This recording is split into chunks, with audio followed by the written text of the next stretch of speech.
సభలో ఎవరు క్రమశిక్షణ లేకుండా వ్యవహరించకూడదు. తమ్ముళ్ళు కూర్చోవాలి, అందరూ 2 నిమిషాలు కూర్చోవాలి. చూపించేదానికి కూడా పద్ధతి ఉంది, తప్పు లేదు, చూపించాలి. అభిమానం వ్యక్తపరచడానికే కదా సమావేశాలు. కానీ సమావేశం ఇబ్బంది జరగకుండా చూడాల్సిన కర్తవ్యం కూడా మన అందరిపైన ఉంది. నేను పెద్దగా ప్రసంగించదలుచుకోలేదు, ఎందుకంటే అనేక విషయాలు మన ముందుకు వచ్చాయి. ముఖ్యంగా నేను చెప్పదలుచుకున్న విషయం ఏంటంటే, ఈ పుస్తకం 1984 ప్రజాస్వామ్య పరిరక్షణోద్యమం సజీవ చరిత్ర అని ఈ చక్కని పుస్తకాన్ని తీసుకొచ్చిన టీడీ జనార్దన్కి, అలాగే పోలా విక్రమ్కి హృదయపూర్వకంగా మనందరి తరఫున నేను అభినందనలు తెలియజేస్తాను. మీ అందరికీ నేను మనం చేస్తున్నాను. ఇది యువతరం, నేటి తరం తప్పనిసరిగా చదవాల్సిన పుస్తకం. ప్రజాస్వామ్యం ఏ విధంగా హత్య చేయబడింది, ప్రజల ఉద్యమం కారణంగా ఎలా నిరంకుశ శక్తులు మళ్ళా తరవంచాల్సిన పరిస్థితి వచ్చింది, తర్వాత తిరిగి మళ్ళా ప్రజాస్వామ్యానికి ఎలా విజయం వచ్చిందనే విషయాలన్నీ ఈ పుస్తకం ద్వారా మనకు తెలుస్తాయి. నేనేమనుకుంటున్నానంటే, చంద్రబాబు నాయుడు గారు కూడా చెప్తున్నాను, ఎన్టీ రామారావు గారి జీవిత చరిత్రను ఈ ప్రజాస్వామ్య పరిరక్షణ కూడా ఒక పాఠ్యాంశంగా చేర్చాల్సిన అవసరం ఎంతో ఉంది. కొత్త తరం, యువతరం ఆయన జీవితాన్ని తెలుసుకోవాల్సిన అవసరం ఎంతో ఉంది.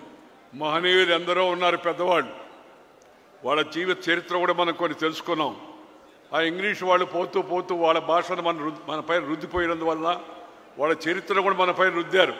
రాబర్ట్ క్లైవ్ ది గ్రేట్ అని, అలెగ్జాండర్ ది గ్రేట్ అని, ప్రపంచాన్ని దోసుకున్నందుకు గ్రేట్ ఎట్ అవుతాడు.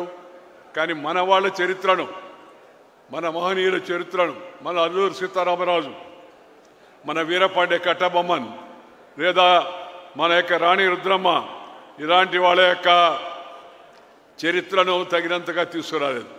ఇప్పుడు చరిత్ర కొత్త విద్యా విధానం వస్తుంది.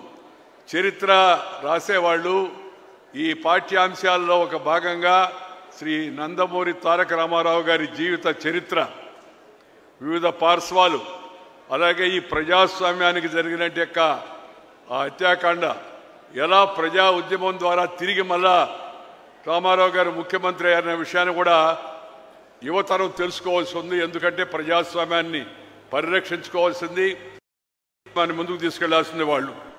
దేశ రాజకీయాలు మలుపు తిప్పిన సజీవ చరిత్ర 1984 ప్రజాస్వామ్య పరిరక్షణ ఉద్యమం పుస్తకావిష్కరణ కార్యక్రమంలో ముఖ్యమంత్రి గారితో, త్రిపుర గవర్నర్ గారితో, అలాగే మన స్పీకర్ గారితో, అలాగే మన వెంకటరమణ గారితో, ఇంకా అనేక మందితో కలిసి ఈ కార్యక్రమంలో పాల్గొనడం చాలా సంతోషంగా ఉంది. ఈ పుస్తకంలో రాసిన కొన్ని విషయాలతో నాకు ప్రత్యక్షంగా సంబంధం ఉంది. అందువల్ల నేను ఎక్కువగా మాట్లాడను. రామారావు గారిని అన్యాయంగా దించేసినప్పుడు అది ఆయన తెలుగుదేశం, మేము తెలుగుదేశం కాదు. అయినప్పటికీ కూడా ఆయన చంద్రబాబు నాయుడు గారు అంటే వాళ్ళ అల్లుడు ప్లస్ వాళ్ళ పార్టీ, సహజంగా వాళ్ళు రామారావు గారికి సపోర్ట్ చేయడంలో చేయాల్సిన కర్తవ్యం వాళ్ళ పైన ఉంది. కానీ నేను, జయపారెడ్డి గారు, చన్నమనేని రాజేశ్వరరావు గారు, మా పార్టీలన్నీ, పి రామచంద్రారెడ్డి గారు, సుందరయ్య గారు, ఇలా అన్ని పార్టీల వాళ్ళందరం, ఓంకార్ గారు, వీళ్ళందరూ కూడా కలిసి ఎందుకు ఎన్టీ రామారావుని సపోర్ట్ చేశాం అని అంటే, ఆయన ప్రజాస్వామ్యయుద్ధంగా ఎన్నికైన పాపులర్ చీఫ్ మినిస్టర్. అలాంటి వ్యక్తి అమెరికాలో గుండె బాగలేక ఆపరేషన్ చేయించుకుంటూ ఉంటే దుర్మార్గంగా పదవీ కాంక్షతో ఢిల్లీ పెద్దల యొక్క ప్రోద్బలంతో రామ్లాల్ లాంటి యొక్క ఆ రోజు ఈ యొక్క రాజ్యాంగ వ్యతిరేక చర్యలకు పాల్పడే రామ్లాల్ గవర్నర్తో చేతులు కలిపి మరి నాదండ్ల భాస్కర్ రావు మిగతా వాళ్ళు చేసినట్టు యొక్క ఆ దుర్మార్గం ఏతుందో దాన్ని ప్రజలు నేటి తరం తెలుసుకోవాల్సిన అవసరం ఎంతో ఉంది. ఆ రోజు జరిగింది అన్యాయం కాబట్టి మేము తెలుగుదేశం పార్టీ కాకపోయినా మేమందరం కూడా ఎందుకు సపోర్ట్ చేశామంటే రామారావు గారికి ప్రజలు ఆయన ఎన్నుకున్నారు, ఆయనకు అన్యాయం జరిగింది. అందుకని రామారావు గారి అండన ఉండడం జరిగింది. చరిత్ర అంతా చెప్పారు. వారు ఇక్కడ జరిగింది, రామ్లాల్ వ్యవహరించిన తీరు, మాకు రాజ్భవన్లో అవకాశం ఇవ్వకపోవడం, ఆ తర్వాత అరెస్ట్ చేయడం, ఊరంతా తిప్పడం, అరెస్ట్ చేసి వ్యాన్ ఎక్కిచ్చారు. ఒక్క మాట చెప్తాను, వ్యాన్ ఎక్కిన తర్వాత అందరం దాంట్లో కూర్చున్న రామారావు గారు, ఉపేంద్ర గారు, చంద్రబాబు, నేను అందరం. డ్రైవర్ అడుగుతున్నాడు, సార్ ఎక్కడికి పోవాలని. ఇది చూస్తే ఎవరు పోలీసు వాళ్ళు ఎవరు లేరు. ఎక్కడికి పోవాలంటే నేను చెప్పాను, వాడికి ఎక్కడికి పోయేది ఏముంది, మొత్తం నగరం అంతా తిప్పబోయా అని చెప్పానని. అంతకుముందు దాకా రామారావు గారు ముఖ్యమంత్రిగా ఉన్నాడు గంట కిందట. ఈ వ్యాన్లో కూర్చొని చేతికర్ర గడ్డం కింద పెట్టుకొని కూర్చోన్నాడు తిరిగిపోతుంటే. అందరికీ అప్పుడు టీవీలు లేవు, ఇంత ప్రచారం లేదు. వెంటనే అందరికీ ఆశ్చర్యం కలిగింది, ఓహో ఈయన్ని అరెస్ట్ చేశారా అనే విషయం జనానికి తెలిసేటికి అవకాశం కలిగింది.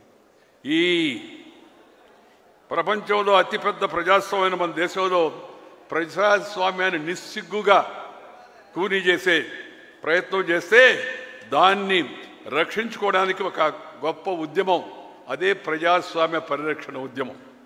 చరిత్ర పుస్తకాల్లోనే కాదు, రాజనీతి శాస్త్రంలో కూడా చేర్చాల్సిన అంశం ఇది. సమాజంపై సానుకూల ప్రభావం చూపించేవారు కొందరు ఉంటారు. అటువంటి గొప్ప నేతల్లో శ్రీ ఎన్టీ రామారావు గారు ఒకరు. చలనచిత్ర రంగంలో కోట్లాది మంది అభిమానులను ఆయన సంపాదించారు. ఒకవైపు పురాణ పాత్రల ద్వారా, అలాగే సమాజంలో ఆధ్యాత్మిక భావనను పెంచుతూ, మరొక వైపు సాంఘిక చిత్రాల ద్వారా సమాజంలో ఉన్న జాడ్యాలపై ప్రజలను వివేకవంతులను చేశాడు. ఆయన రాజకీయాల్లో ఆయన కోట్ల మంది గుండెల్లో నిలిచిపోయారు. ఆయన రాజకీయ ప్రవేశం ఎందరో జీవితాలని మంచి మార్పు తీసుకొచ్చింది, నాణ్యమైన జీవితాన్ని చూపించింది. ఆయన నటుడు, ఆ నటుడు యొక్క మిగతా వివిధ పార్శ్వాలు అవన్నీ నేను ఇప్పుడు ఇంతకుముందు ఒకసారి మనం మాట్లాడున్నాం, మళ్ళా దాని గురించి చెప్పను. కానీ ఆయన రాజకీయ రంగ ప్రవేశం చేసిన కాలం ప్రత్యేకమైంది.